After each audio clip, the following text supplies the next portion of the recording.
أما بعد أعوذ بالله من الشيطان الرجيم بسم الله الرحمن الرحيم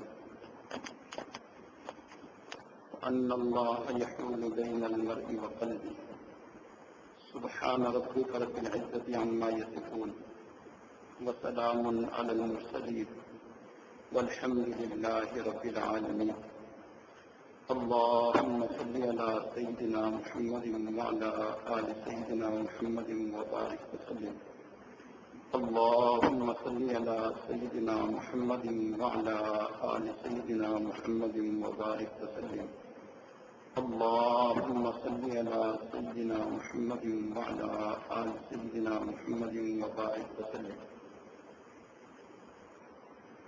من عرف نفسه فقد عرف اللہ، جس نے اپنے نفس کو پہچان لیا تو گویا اس نے اللہ تعالی کو پہچان لیا، اور جس نے اپنے نفس کو نہ پہچانا وہ اللہ تعالی کو نہیں پہچان سکتا، کیونکہ جسے اپنی پہچان نہیں اسے کسی دوسرے کی کیا پہچان ہوگی۔ اس سے پتہ چلا کہ اللہ تعالیٰ کی معرفت اور اللہ تعالیٰ کی پہچان یہ اپنے نفس کی پہچان پر موقوف ہے، اور نفس کی پہچان یہ موقوف ہے دل کی پہچان پر۔ پہلے انسان دل کو پہچانتا ہے، پھر نفس کو پہچانتا ہے، اور پھر اللہ تعالیٰ کو پہچانتا ہے۔ اس لیے ہمارے سلسلہ عالیہ نقشبندیہ کے اندر تمام تر بحث کا موضوع اور تمام کوشش کا جو مدار ہے وہ یہ دل ہے۔ اسی کے اوپر بات کی جاتی ہے اور اسی کے اوپر محنت کی جاتی ہے۔ جب دل سنور گیا تو پورا انسان سنور گیا۔ دل کیا ہے؟ دل کے دو معنی ہیں۔ ایک جسمانی دل ہے، ہمارے سینے میں بائیں طرف گوشت کا ایک لوتھڑا ہے جو صنوبری شکل کا ہے، اسے جسمانی دل کہہ سکتے ہیں۔ اور ایک روحانی دل ہے، باطنی دل ہے۔ یہ دل اس باریک لطیفے کا نام ہے جس کا اس جسمانی دل کے ساتھ تعلق ہے۔ عام طور پہ جب کہا جاتا ہے کہ دل سے اللہ اللہ کی آواز کو سنو تو اس سے وہ گوشت کا لوتھڑا مراد نہیں ہوتا کہ وہ گوشت کا لوتھڑا ہلے گا تو اللہ اللہ ہوگا۔ اس سے مراد وہ لطیفہ قلب ہوتا ہے جس کا تعلق عالم بالا سے ہوتا ہے۔ جب لطیفہ جاری ہوتا ہے تو وہ دل دھڑکنے کا نام نہیں ہے کہ دل دھڑکنا شروع ہو گیا تو لطیفہ جاری ہوگا۔ لطیفہ اور چیز ہے جس کے اوپر ذکر کروایا جاتا ہے۔ اس دل کے پھر دو دروازے ہیں۔ ایک دروازہ تو حواس ظاہرہ کی طرف ہے، آنکھ، کان، زبان، ہاتھ، ان تمام حواس سے جو کچھ ہم دیکھتے ہیں، سنتے ہیں، محسوس کرتے ہیں، سمجھتے ہیں، یہ تمام تر ریکارڈ دل تک پہنچتا ہے۔ اور ہمارے اس دل کا توجہ فرمائیے گا، ایک دروازہ عالم ملکوت کی طرف ہے، عالم بالا کی طرف ہے، جہاں سے اللہ تعالیٰ کی معرفت کی اور باتیں اور لدنی علم آتا ہے، اور عالم بالا کے حالات کا مشاہدہ انسان کو ہوتا ہے۔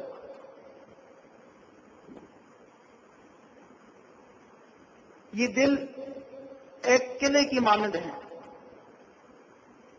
اور اس دل کا بلکہ ہمارا دشمن شیطان ہے، شیطان کی یہ کوشش ہے کہ وہ کسی طرح اس قلعے میں داخل ہو جائے، اس قلعے کو فتح کر لے۔ اور ظاہر سی بات ہے کہ جب انسان دشمن سے حفاظت کرنا چاہتا ہے تو پھر انسان اپنے قلعے کے دروازوں پر مضبوط مسلح افراد کھڑا کرتا ہے تاکہ اس قلعے کے اندر دشمن داخل نہ ہو سکے۔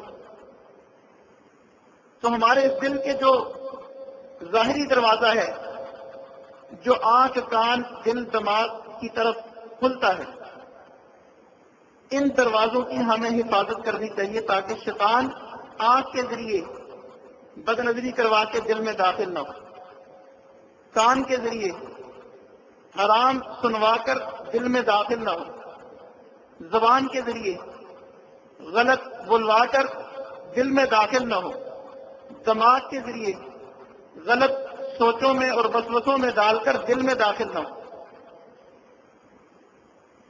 اس قلعے کی حفاظت کرنا یہ ہمارے اوپر لازم ہے۔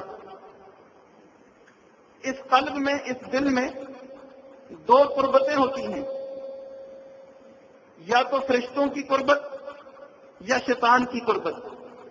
اگر فرشتوں کی قربت ہو تو اس دل کے اندر خیر ہی خیر ہوتی ہے، خیر کا غلبہ ہوتا ہے، اور اگر شیطان کی قربت ہو تو پھر شر ہی شر ہوتا ہے، شر کا غلبہ ہوتا ہے۔ حدیث شریف کا مفہوم ہے کہ ہر بندے کی 4 آنکھیں ہیں۔ ہم تو کہتے ہیں 2 آنکھیں ہیں، 4 آنکھیں ہیں۔ 2 آنکھیں یہ ظاہر کی ہیں اور 2 آنکھیں یہ دل کی ہوتی ہیں۔ اور جس بندے کی بصیرت نہ ہو اس کے دل کی آنکھیں اندھی ہو جاتی ہیں۔ فَإِنَّهَا لَا تَعْمَى الْأَبْصَارُ وَلَكِنْ تَعْمَى الْقُلُوبُ الَّتِي فِي الصُّدُورِ۔ یہ ظاہر کی آنکھیں اندھی نہیں ہوتی بلکہ جو آنکھیں دل میں ہیں وہ اندھی ہو جاتی ہیں۔ بصارت اندھی نہیں ہوتی، بصیرت اندھی ہو جاتی ہے۔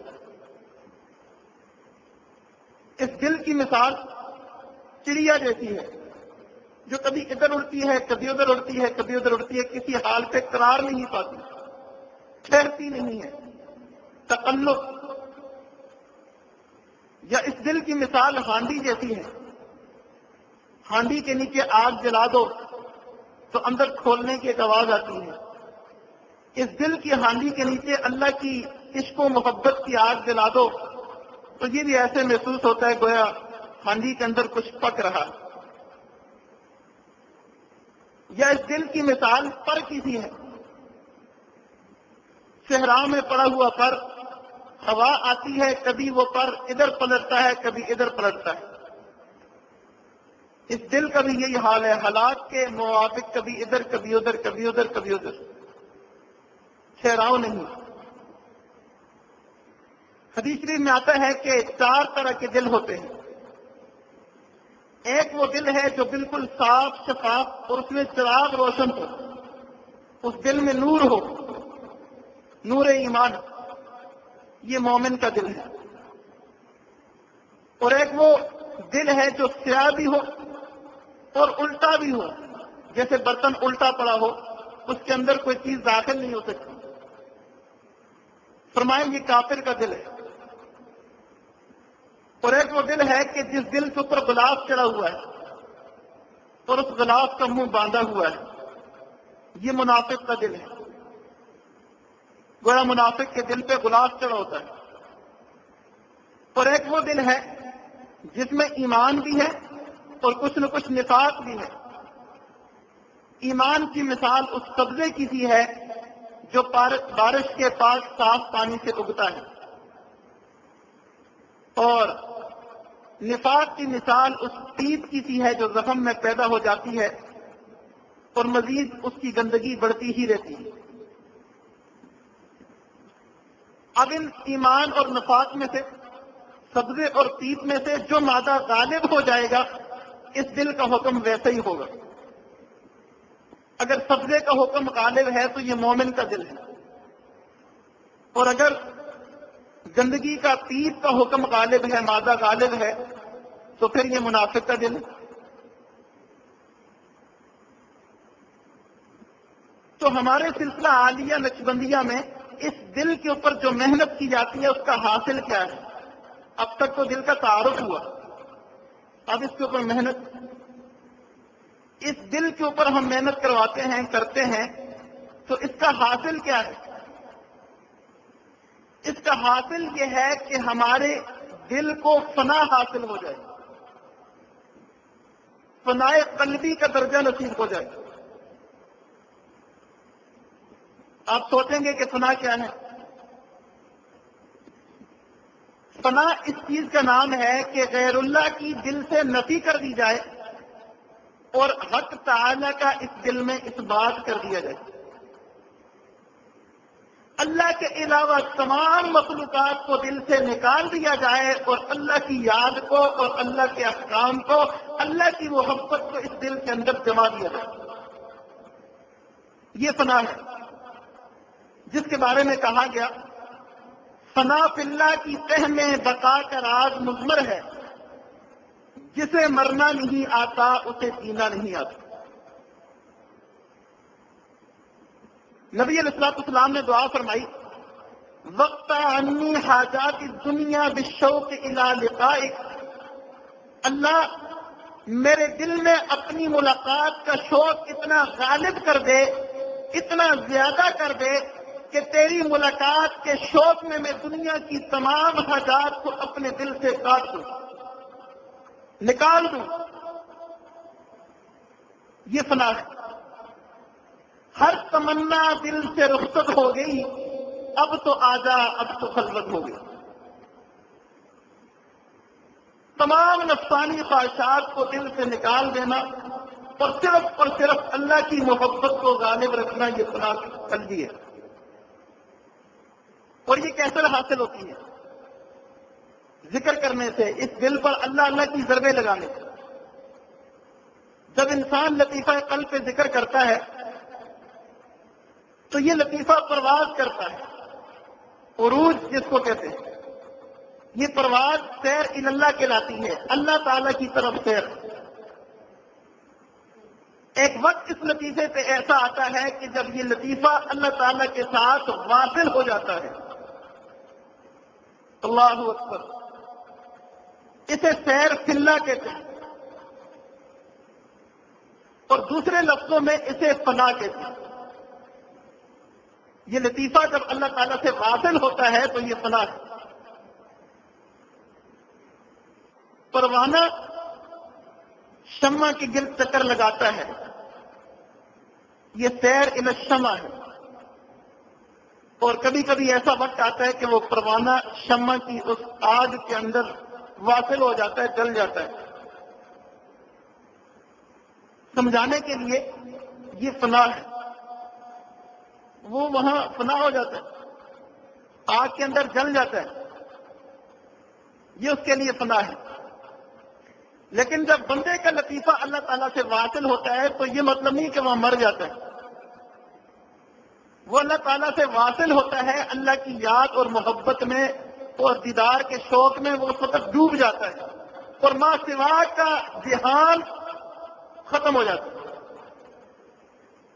یہ فنا کی کیفیت ایک سیکنڈ بھی رہتی ہے، ایک ہفتہ بھی رہتی ہے، ایک مہینہ بھی رہتی ہے، ایک سال بھی رہتی ہے، ساری زندگی بھی رہ سکتی ہے۔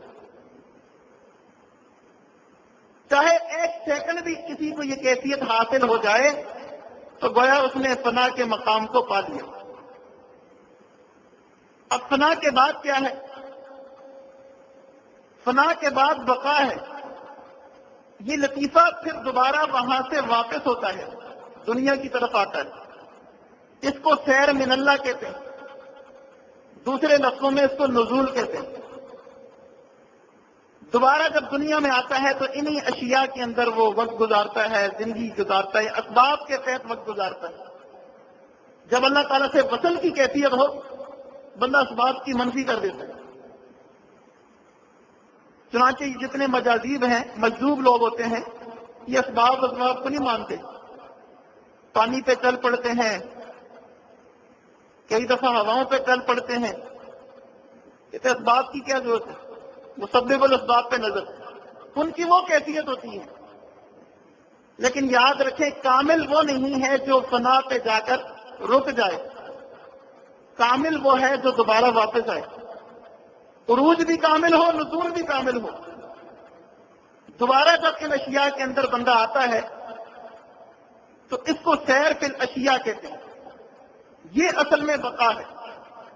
پھر بندے کی زندگی عام انسان جیسی ہوتی ہے، کھاتا بھی ہے، پیتا بھی ہے، اور اسباب کے تحت ایک عام بندے جیسی زندگی گزارتا ہے، لیکن سب کچھ دیکھ کر آیا ہوا ہوتا ہے۔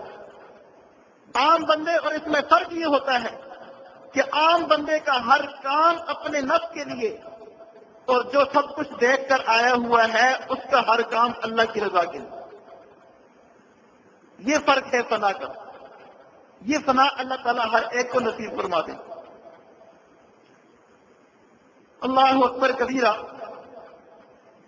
ویسے تو نفس کے بارے میں یہ حکم ہے کہ فرشتہ بھی اگر یہ ہو جائے تو اس سے بدگمار ہے نفس کی جتنی بھی اصلاح کرو، جتنی بھی اصلاح کرو، فرشتہ بھی اگر یہ ہو جائے تو اس پہ بھروسہ نہ کرنا، اعتماد نہ کرنا کہ اب یہ ٹھیک ہو گیا، اب گناہ میں مبتلا نہیں ہوگا۔ مشائخ نے لکھا ہے کہ اگر حسن بصری اور رابعہ بصریہ بھی آپس میں تنہائی میں بیٹھے تو نفس اور شیطان سے محفوظ نہیں، تو ہم پھر کس بات کی گاجر مولی ہیں؟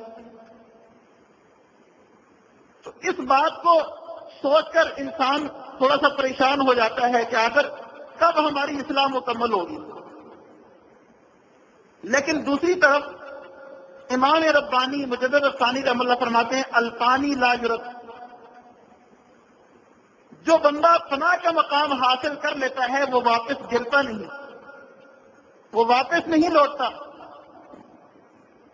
کسی نے پوچھا حضرت یہ کیا بات ہوئی کہ جس نے فنا کا مقام حاصل کر لیا وہ گرتا نہیں؟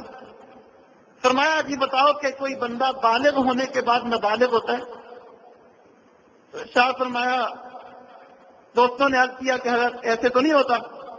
تو فرمایا کہ یہ جو فنا کا مقام ہے یہ طریقت کے میدان میں تصوف کے اندر یہ بالغ ہونا ہے۔ اس لائن کے اندر لگ کے ذکر فکر کر کے جو بندہ بالغ ہو جائے گا وہ دوبارہ نابالغ نہیں ہو سکتا۔ تو اس دل کے اوپر محنت کا مقصد کیا ہے؟ ہم اتنا ذکر کریں، اتنا ذکر کریں کہ ایک دفعہ یہ لطیفہ قلب مقام فنا تک پہنچ جائے، پھر اس کے بعد بقا تک پہنچ جائے، اور دنیا کے ساتھ جو اس کا تعلق جڑا ہوا ہے ایک دفعہ اس سے خلاف ہو جائے، چھٹکارا حاصل ہو جائے۔ رہنا یہی ہے دنیا میں، لیکن یہ قلب کا جو تعلق ادھر جڑا ہوا ہے اس کے بجائے یہ اللہ سے جڑ جائے، زندگی کا رخ تبدیل ہو جائے۔ رہنا ادھر ہی ہے لیکن رخ تبدیل ہو جائے۔ پہلے تمام تر توجہات کا رخ دنیاوی اشیاء، اب تمام تر توجہات کا رخ اللہ تعالیٰ۔ یہ زندگی کا رخ بدلنا یہ مقصد ہے دل کی محنت کا۔ حضرت حسن بصری رحمہ اللہ فرمایا کرتے تھے میں لوگوں سے کے اجتماع سے خوش نہیں ہوتا ہوں، کتنا مجمع آ گیا، اتنے لوگ آگے بیان سننے کے لیے۔ فرمایا میں تو اس وقت خوش ہوتا ہوں جب کوئی عشق الہی میں جلا ہوا دل لے کر آئے، اللہ کی محبت میں جلا ہوا دل لے کر آئے، اس کو دیکھ کر میں خوش ہو جاتا ہوں۔ ایسے دل کی ضرورت ہے، محبت والا، طلب والا۔ ہو نہ کوئی جب تک حب مولا میں فنا، ہو نہ کوئی جب تک حب مولا میں فنا، پا نہیں سکتا راہ بارگاہ کبریا۔ جب تک فنا کا یہ مقام حاصل نہ ہو اللہ تعالیٰ کی بارگاہ کے اندر وہ مقام حاصل نہیں کر سکتا۔ فنا کا ایک مطلب یہ ہے کہ اپنے ارادے کو انسان اللہ کی مرضی اور اللہ کے ارادے میں گم کر دے۔ جیسے حضرت شاہ دولہ رحم اللہ کے بارے میں آتا ہے کہ سیلاب آنے لگا، لوگوں نے عرض کیا کہ حضرت سیلاب آ رہے، دعا فرمائیں ہماری یہ بستی بچ جائے۔ تو حضرت نے پوچھا کدھر کو آ رہے؟ تو لوگوں نے بتایا ادھر کو آ رہے۔ حضرت نے کدال لی اور کھودنا شروع کی اس طرف نالی۔ لوگ حیران ہو کے کہنے لگے حضرت آپ کیا کر رہے ہیں؟ سیلاب ادھر آ رہے ہیں، ہم نے آپ سے دعا کے لیے کہا کہ سیلاب رک جائے، آپ تو اور بھی ادھر نالیاں کھود رہے ہیں۔ فرمایا جدھر مولا ادھر شاہ دولا، جدھر مولا ادھر شاہ دولا۔ اپنے ارادے اور مرضی کو، اپنے نفس کو، اپنی چاہت کو اللہ کی مرضی میں گم کر دینے کا نام فنا ہے۔ تو جی میں چاہتا ہوں یہ ہو جائے، میں چاہتا ہوں وہ ہو جائے، ایسے ہو جائے۔ ایک حدیث جو پڑھی جاتی ہے، اگرچہ سندن کمزور ہے لیکن سبق کے طور پہ بڑا بہترین مضمون ہے۔ اللہ تعالیٰ ارشاد فرماتے ہیں بندے، ایک تیری مرضی ہے، ایک میری مرضی ہے۔ اگر تو چاہے کہ وہ ہو جائے جو تیری مرضی ہے، یاد رکھ میں تجھے تھکا دوں گا، کھپا دوں گا، لیکن ہوگا وہی جو میری مرضی ہے۔ اگر تو چاہے کہ وہ ہو جو میری مرضی ہے، میں تیری مرضی کو بھی پورا کر دوں گا اور تجھ سے راضی بھی ہو جاؤں گا۔ اللہ اکبر کبیرہ۔ فنا کیا ہے؟ سادہ لفظوں میں، راجل کی عادت ہے بات کو سادہ لفظوں میں کرنے کی۔ فنا کیا ہے؟ دل دے دینے کا نام فنا ہے۔ اپنا دل دے دینے کا نام فنا ہے۔ کہتے ہیں جی میں نے دل دے دیا۔ اپنا دل اللہ کو دے دینے کا نام فنا فی اللہ ہے، اور اپنا دل کسی بت کو دے دینے کا نام فنا فی البت ہے، فنا فی صنم ہے۔ یہ اپنا دل کسی ایرے وغیرہ نتھو خیرے کو نہ کہیں، یہ اللہ کو دے دیں۔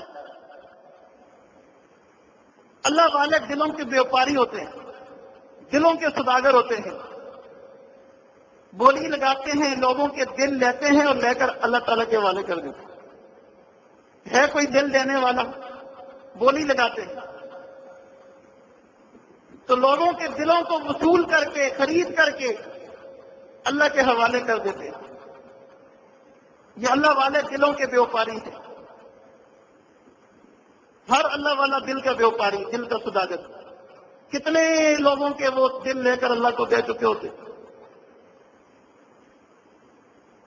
اللہ اکبر کبیرہ۔ موضوع تو بڑا گہرا اور طویل ہے، لیکن امید ہے کہ آپ لوگوں کو بات سمجھ میں آ گئی ہوگی۔ آخر میں سبق کے طور پر، نصیحت اور وصیت کے طور پر ایک شعر یاد رکھ لیں۔ اس شعر کو یاد رکھیں گے تو انشاءاللہ کام آسان ہو جائے گا۔ اب خواہشیں خون ہوں یا حسرتیں پامال ہوں، اب خواہشیں خون ہوں یا حسرتیں پامال ہوں، اب خواہشیں خون ہوں یا حسرتیں پامال ہوں، مجھے تو اس دل کو تیرے قابل بنانا ہے، مجھے تو اس دل کو تیرے قابل بنانا ہے۔ اب خواہشیں خون ہوں یا حسرتیں پامال ہوں، مجھے تو اب اس دل کو یا اللہ تیرے قابل بنانا ہے۔ اس شعر کو اچھی طرح یاد کریں، اس کو دہرائیں، اس کے اوپر عمل کریں، انشاءاللہ فنا فی اللہ کا یہ مقام بہت جلد اور آسانی سے حاصل ہو جائے گا۔ وآخر دعوانا ان الحمدللہ رب العالمین۔ ساتھی تھوڑا جڑ کے بیٹھ جائیں، کچھ دیر کے لیے مراقبہ کریں۔ اللہ کبیرہ۔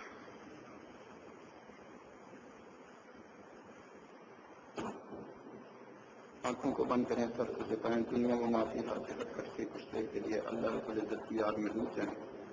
یہ تصور کریں اللہ رب العزت کی رحمت آ رہی ہے، دل میں سما رہی ہے، دل کی ظلمت سے دور ہو رہی ہے، اور ہمارے دل کے شکریہ میں پکار رہے ہیں اللہ اللہ اللہ۔ انسان جب اپنے من میں جانتا ہے تو اس کی اپنی اصل تصویر نظر آتی ہے۔ اپنے من کے دروازے کو کھولیے، اپنی اصل تصویر کو دیکھیے۔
لا إله إلا الله محمد رسول الله.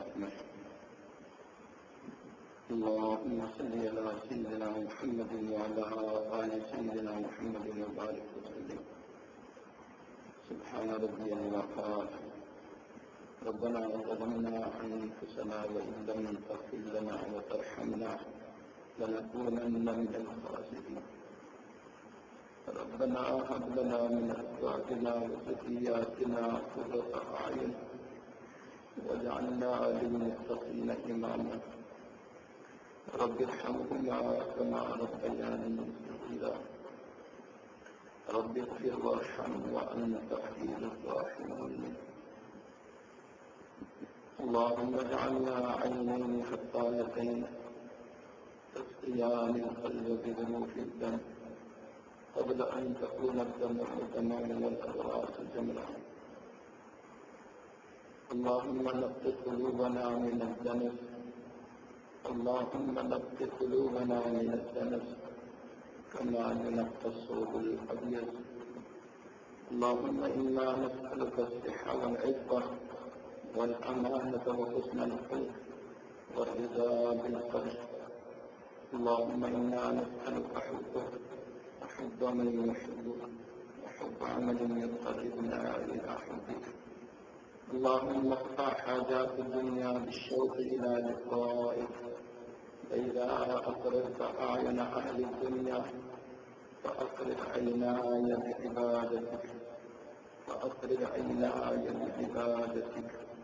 فأقرر عيناي بعبادتك. رب کریم ہم تیرے عزیز مسکین بندے. رب کریم انتہائی گندے.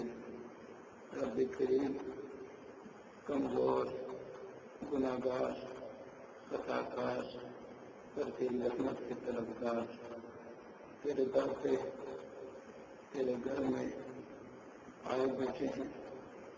رب کریم ہاتھ دامن پھیلائے بیٹھے ہیں کہ نوجوان رب کریم اپنے گھر بار کو چھوڑ کر جوانی کے زمانے میں تیرے در پہ توبہ کرنے آئے ہیں.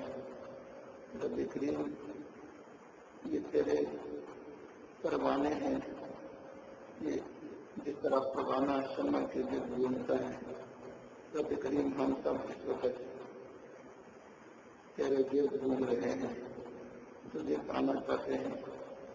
رب کریم کبھی یہ نوافل پڑھ کے کبھی یہ سجدوں میں گر کر کبھی آنسو گرا کر کبھی قرآن پڑھ کر کبھی ذکر مراقبہ کر کے رب کریم کبھی دعائیں مانگ کر رب کریم کئی اداؤں سے کئی طریقوں سے مختلف حربوں سے اور مختلف رب کریم طریقوں سے اداؤں سے رب کریم یہ سب دوست تجھے منانا چاہتے ہیں. تجھے راضی کرنا چاہتے ہیں. رب کریم ہم تجھ سے سوال کرتے ہیں. رب کریم ہمیں اپنے در سے خالی نہ لٹا. ہمیں اپنے در سے محروم نہ لٹا. ہمیں خالی ہاتھ نہ لٹا. دامن بھر کی چیز رب کریم ہماری زبان ہوتا ہے. ہمیں مانگنا نہیں آتا. ہمارے پاس وہ الفاظ نہیں ہیں جن میں ہم اس سے مانگیں. رب کریم ہم اپنے ضرورت کے مطابق مانگ رہے ہیں. تو اپنی شان کے مطابق عطا فرما. اپنی شان کے مطابق عطا فرما. اپنی شان کے مطابق عطا فرما. رب کریم ہمارے دلوں کو اپنی محبت سے لبریز فرما. ہمارے دلوں کو اپنا وطن نصیب فرما. ہمیں پناہ قلب نصیب فرما. رب کریم ہمارے دلوں کو پناہ کا مقام عطا فرما. رب کریم دنیا کے کنزوں اور کجلوں میں پھنسے ہوئے ان دلوں کو اپنی محبت کی طرف لے آئیے. رب کریم دنیا سے جان چھڑا دیجیے. دنیا سے خلاصی عطا فرما دیجیے. رب کریم خیر کا معاملہ فرما دیجیے. کرم کا معاملہ فرما دیجیے. اپنی مہربانی کا معاملہ فرما دیجیے. فضل کا معاملہ فرما دیجیے. رب کریم ہماری قوم کو قبول فرما لیجیے، قبول فرما لیجیے۔ رب کریم جتنے دوست احباب بیٹھے ہیں سب کی پریشانیوں کو دور فرما، سب کے مسائل کو حل فرما، سب کے رزق میں برکتیں عطا فرما، قرضوں سے ادائیگی کی سبیل پیدا فرما، بیماریوں کو شفائے کاملہ عاجلہ مستمرہ نصیب فرما، گھروں کو دین کا گہوارہ بنا، گھروں میں امن و امان قائم فرما، آپس میں محبتیں پیدا فرما، نفرتوں کو گھروں سے دور فرما، گھروں میں دین کی ہوا چلا، دین کی فضا چلا، رب کریم سکون کا ماحول عطا فرما، رب کریم بے چینی سے پناہ عطا فرما، بے سکونی سے پناہ عطا فرما، رب کریم ہمیشہ ہمیشہ اپنی یاد والی زندگی گزارنے کی توفیق عطا فرما، ایک لمحے کے لیے اپنی یاد سے غافل نہ فرما، کبھی بھی بے آسرا بے سہارا نہ فرما، کبھی بھی نفس شیطان کے حوالے نہ فرما، دشمنوں حاسدین شر پسندوں کے حوالے نہ فرما، برا کہنے والوں کے حوالے نہ فرما، جادو ٹونا کرنے والوں کے حوالے نہ فرما، دوستی کے رنگ میں دشمنی کرنے والوں کے حوالے نہ فرما، رب کریم اپنی یاد کے روگ لگائے رکھیے، اپنے دین کی فکر عطا فرما دیجیے، اپنا غم عطا فرما دیجیے، رب کریم ہزاروں خوشیاں تیرے ایک غم پر قربان ہیں، رب کریم ہزاروں خواہشیں تیرے ایک غم پر قربان ہیں، ہزاروں حسرتیں تیری ایک محبت پر قربان ہے الہی، رب کریم ہم نے دنیا اور دنیا والوں کو تیری رضا کے لیے اور تجھے پانے کے لیے چھوڑ دیا ہے، اللہ چھوڑ دیا ہے، اللہ چھوڑ دیا ہے، چھوڑ دیا ہے، اب خواہشیں پامال ہوں یا حسرتیں، اب خواہشیں خون ہوں یا حسرتیں پامال ہوں، مجھے تو اب یا اللہ اس دن کو تیرے قابل بنانا ہے، اللہ بنانا ہے، اللہ بنانا ہے، اب ہم عزم کر چکے ہیں، ارادہ کر چکے ہیں، رب کریم اب یہ زندگی کا ہم نے فیصلہ کر لیا ہے، اب یہ تیرے ساتھ وعدہ کر لیا ہے، ہم اس فیصلے سے اب انشاءاللہ نہیں پھریں گے، اس وعدے سے نہیں پھریں گے، اب ہم نے اپنے آپ کے ساتھ پکا عزم کر لیا ہے، عزم بالجزم کر لیا ہے، اب ہم نے اپنے دل کو تیرے قابل بنانا ہے، رب کریم ہمت مرداں مدد خدا، مردوں کی ہمت کے ساتھ اللہ کی مدد ہوتی ہے، تو اللہ پھر اپنی مدد کو اتار دیجیے، اپنی نصرت کو اتار دیجیے، اپنی مدد کو اتار دیجیے، اپنی نصرت نازل فرما دیجیے، تیرا حکم ہے لولا فضل اللہ ولولا فضل اللہ ما ورحمتہ ما زکا منکم من احد ابدا، اللہ کا فضل اور رحمت نہ ہو کسی کا بھی تزکیہ نہیں ہو سکتا، اللہ اپنے فضل اور رحمت کو متوجہ کر دیجیے، ہمارے فیصلوں سے کچھ نہیں ہوتا، ہمارے عزائم سے کچھ نہیں ہوتا، جب تک ہمارے عزائم کے ساتھ تیری مدد نازل نہ ہو، تیری نصرت شامل حال نہ ہو، تب بھی کہیں اپنی مدد نصرت کو اللہ متوجہ فرما دیجیے، متوجہ فرما دیجیے، متوجہ فرما دیجیے، تب بھی کہیں یہ نوجوان ان کی رگوں میں گرم گرم خون دوڑ رہا ہے، تیرے در پہ آ کر توبہ کر رہے ہیں، اللہ ان کا ہاتھ پکڑ لیجیے، انہیں اپنے در پہ بلا لیجیے، انہیں اپنا بنا لیجیے، انہیں اپنے مقبول بندوں میں شامل کر لیجیے، مقربین بندوں میں شامل کر لیجیے، رب کریم اگر تمہیں دستار دے گا اپنے در سے دور کر دے گا، اللہ تم کی توبہ کو قبول نہیں کرے گا، نفس و شیطان کا شکار ہو جائیں گے،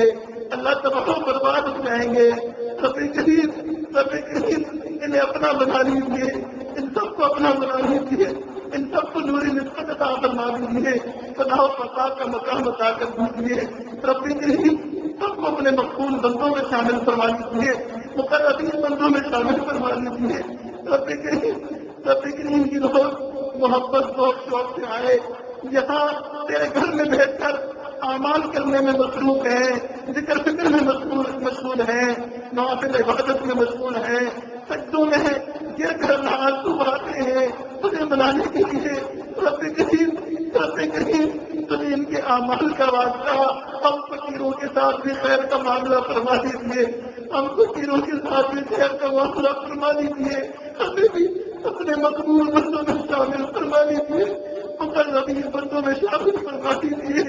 رب کریم ہمارے سامنے اپنی مدد نصرت شامل حال فرما لیجیے، اٹھے ہوئے ہاتھوں کو قبول فرما لیجیے۔ رب کریم آج مان جائیے، آج مان جائیے، آج راضی ہو جائیے، راضی ہو جائیے۔ اللہ کا دفعہ کہہ دیجیے میرے بندوں میں تم سے راضی ہوں، اللہ کا دفعہ کہہ دیجیے میرے بندوں میں تم سے راضی ہوں۔ الہی ہمیں نہیں پتا تو ہم سے راضی ہے یہ ناراض ہے، میرے مولا ہم تو تیری رضا کی دعائیں مانگ رہے ہیں۔ اللہ ہم سے ایک لمحے کے لیے بھی ناراض نہ ہونا، ناراض نہ ہونا، ایک لمحے کے لیے اپنے در سے دور نہ کرنا۔ ہم دنیا کا ہر غم برداشت کر سکتے ہیں، ہر پریشانی برداشت کر سکتے ہیں، مگر میرے مالک تیری ناراضگی برداشت نہیں ہے، تیری میرے مولا ناراضگی برداشت نہیں کر سکتے۔ اللہ اپنی رضا کے پروانے عطا فرما دیجیے۔ نبی کریم جن دوستوں نے دعا کے لیے فرمایا ان کی جائز حاجات کو قبول و منظور فرما، پریشانیوں کو دور فرما، مسائل کو حل فرما۔ رب کریم انہیں اپنے مقبول بندوں میں شامل فرما۔ آج کی دعا میں سے ہماری مخلص ساری بہنوں کو حصہ عطا فرما، والدین کو حصہ عطا فرما، بھائیوں کو حصہ عطا فرما، عزیز و قارب کو حصہ عطا فرما۔ اس پوری بستی کو اللہ ہدایت عطا فرما، اس بستی کو تائبین کی بستی بنا۔ رب کریم اس پوری بستی پر اپنا رحم مکمل کرم فرما، عورتوں کو، بچوں کو، جوانوں کو، بوڑھوں کو، سب کو اللہ اپنی طرف اللہ مائل فرما، اپنی طرف آنے کی توفیق عطا فرما، توبہ کی توفیق عطا فرما۔ رب کریم جن بھائیوں نے توبہ کی ہے اللہ ان کی توبہ کو قبول فرما، اور رب کریم انہیں توبہ پر استقامت نصیب فرما۔ رب کریم جو دعائیں مانگی وہ بھی عطا فرما، جو مانگنی چاہیے نہیں مانگ سکے وہ بھی عطا فرما۔ ربنا تقبل منا انك انت السميع العليم وتب علينا انك انت التواب الرحيم، وصلى الله تعالى على خير خلقه محمد وعلى اله واصحابه اجمعين برحمتك يا ارحم الراحمين۔